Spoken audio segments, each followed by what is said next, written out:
Well, I think there's kind of two ways, and maybe I'm going to regret saying this later, but I think there's two ways to an enlightened sensibility, and possibly even enlightenment, which is,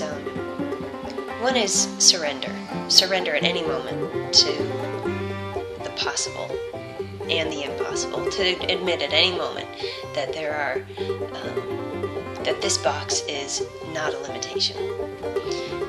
There's another way that I think humanity generally needs in order to feel and sense enlightenment, which is a disciplined path. A path of discipline that leads to, that clearly gives results, that then leads to further discipline, that then leads to more results, that ultimately gets us closer and closer to some kind of sense of nirvana, or this ultimate goal, even though we may never reach it.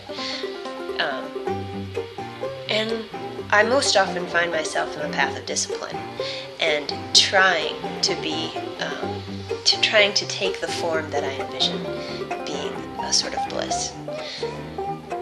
And I would say one of those moments can be summed up, similar to what you were saying at the very beginning of your question, is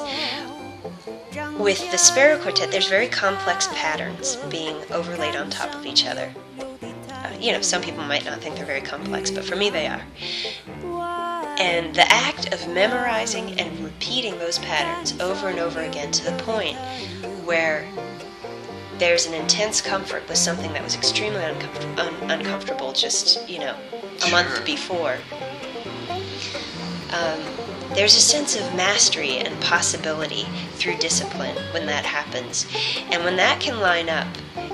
in a show in front of,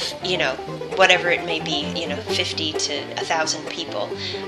if it can line up on the stage in that moment, that pattern is so ingrained that I can release myself to it, and the emotion that was intended in the writing of the lyric